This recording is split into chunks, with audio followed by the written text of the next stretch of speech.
Cheers. Welcome to another Tuesday morning, afternoon session with me, Basil, doing some tea and chat.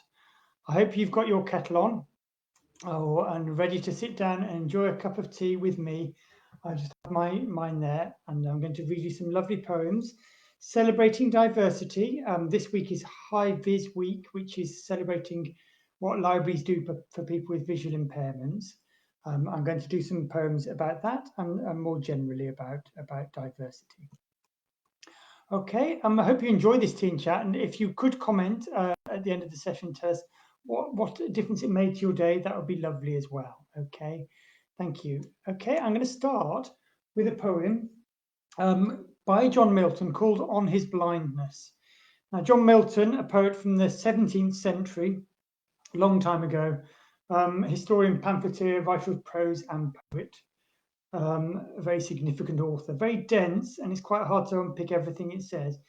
But I think in this poem, Milton meditates on his own sight loss and fears that his blindness will prevent him from doing God's work. Let me know what you think, okay, and see if you can follow it. It's called On His Blindness. When I consider how my light is spent, ere half my days in this dark world and wide, and that one talent which is death to hide, lodged with me useless, though my soul more bent to serve therewith my Maker, and present my true account, lest he returning chide, doth God exact day labour light denied? I fondly ask, but patience to prevent that murmur soon replies. God doth not need either man's work or his own gifts, who best bear his mild yoke. They serve him best, his state is kingly. Thousands at his bidding speed, and post o'er land and ocean without rest. They also serve who only stand and wait. So I think the idea is that he's considering his blindness, but he can still serve God and he's still useful for God, and as long as he continues to have faith. Okay, that's a great book from a year of reading aloud, 52 poems to learn and love. Okay, great book from the library. I hope you like that one. Okay, I'm now going to move somewhere very different with our next poem. It's by a man called Osip Mandelstam, from this great collection of poetry called Staying Alive, a part of a trilogy produced by Neil Astley for Blood Axe Books. Fantastic poems. Sadly, a lot of them are still in copyright, so I can't read them, but this one I can. It's a little bit older. And it's called The Eyesight of Wasps. It's a little bit dark. I'd love to know what you think. Please say and tell me. Eyesight of Wasps. Armed with the eyesight of slender wasps sucking at the Earth's axis. The Earth's axis. I feel everything that ever happened to me, and I memorize it, but it's all in vain. I don't draw, and I don't sing, and I don't play the violin with a black-voiced bow. I drive my sting only into life, and love to envy the powerful, cunning wasps.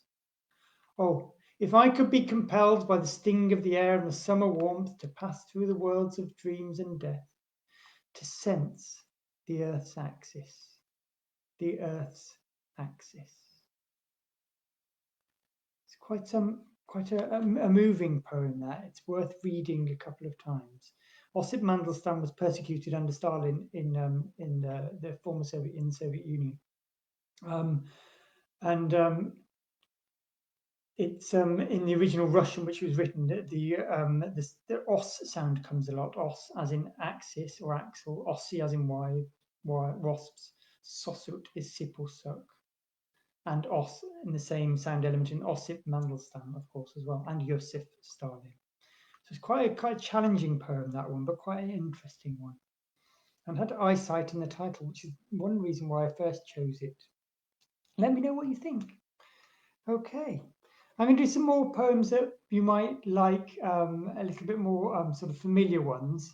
I'm going to start with Christina Rosetti. Remember, it's a very popular one. I'm going to do 3 from this book, actually. It's the nation's favourite poems. One of my go-to books. It's got so many poems that you know or think you know and you've forgotten, okay? But this one's called Remember by Christina Rosetti. Remember me when I am gone away, gone far away into the silent land, when you can no more hold me by the hand, nor I half turn to go, yet turning stay. Remember me when no more day by day you tell me of our future that you planned. Only remember me. You understand it will be late to cancel then or pray. Yet, if you should forget for a while and afterwards remember, do not grieve. For if the darkness and the corruption leave a vestige of the thoughts that once I had, better by far that you should forget and smile than that you should remember and be sad. I do quite like that last line. It's quite a mournful sort of poem, but the last line I think is great. Better that you forget and smile than you should remember and be sad. But certainly remembering is really lovely to do. Okay. Going to stay on the wistful theme and do another one that a lot of you will enjoy and love. I know I like it. Leisure by W H Davies. Leisure. What is this life if full of care we have no time to stand or stare, no time to stand beneath the boughs and stare as long as sheep or cows, no time to see when woods we pass where squirrels hide their nuts in grass, no time to see in broad daylight streams full of stars like skiers at night, no time to turn at beauty's glance and watch her feet, how they can dance, no time to wait till her mouth can enrich that smile her eyes began. A poor life this, if, full of care, we have no time to stand and stare. What is this life if full of care we have no time to stand and stare? Take some time, get a cup of tea, listen to some poetry. Cheers. Oh, that's nice. Another nice one, which I didn't know before browsing through this book. It's by Leigh and it's called Abou Ben Adhem. And it's quite a nice, moving one about loving thy fellow man. Abou Ben Adhem, may his tribe increase, awoke one night from a deep dream of peace, and saw within the moonlight in his room, making it rich and like a lily bloom, an angel writing in a book of gold. Exceeding peace had made Ben Adhem bold, and to the presence in the room he said, "What writest thou?" The vision raised its head, and with a look made of all sweet accord answered, "The names of those who love the Lord." "And is mine one?" said Abou. "Nay, not so," replied the angel. Abou spoke more low, but cheerily still, and said, "I pray thee then write me as one that loves his fellow men." The angel wrote and vanished. The next night it came again with a great wakening light, and showed the names who love of God had blessed. And lo, Ben Hadem's name led all the rest. So I like that. Abou Ben Adhem asked to be written that he was one who loves his fellow men. And his name led the list of those that God had blessed. Very beautiful poem, that one, I think. Okay. Okay, I'm going to come from a different book this time. This is one of the William Seagart books, who does the Poetry Pharmacy, which is great. This is an older book he wrote. It's called Winning Words and Inspiring Poems for Everyday Life. Ones to kind of help you, give you solace or whatever. This is one that you might know. The title isn't very exciting. It's called In Memoriam, AHHH, and it's chapter 27 from Alfred Lord Tennyson's work. But you'll know a bit of the line, I'm sure. I envy not in any moods the cape captive void of noble rage, the linnet born within a cage that never knew the summer woods. I envy not the beast that takes his license in the field of time, unfettered by the sense of crime, to whom a conscience never wakes. Nor what may count itself as blessed, the heart that never plighted troth, but stagnates in the weeds of sloth, nor any want begotten rest. I hold it true, whate'er before, I feel it when I sorrow most. 'Tis better to have loved and lost than never to have loved at all. Okay. And the last two lines are famous and justly so. It is better to have loved and lost than never to have loved at all. Living a fuller life.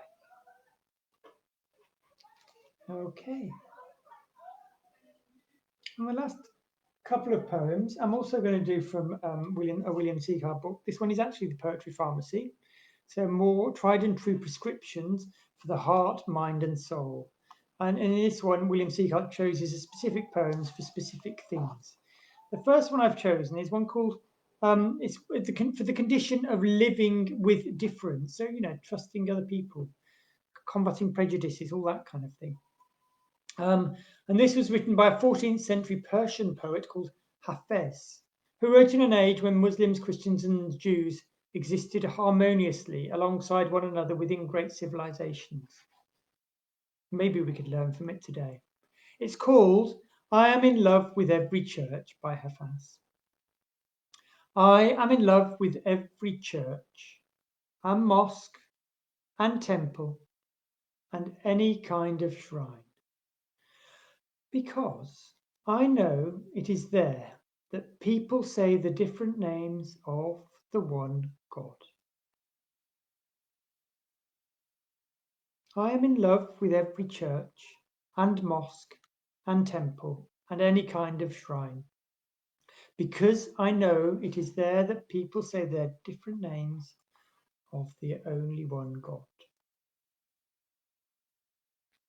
It's quite a sort of simple, moving one, that, isn't it? Okay. Well, I hope you've liked some of these poems, and if you do like it, please write something in the comments and tell us about it. Tell us whether it made a difference to your day.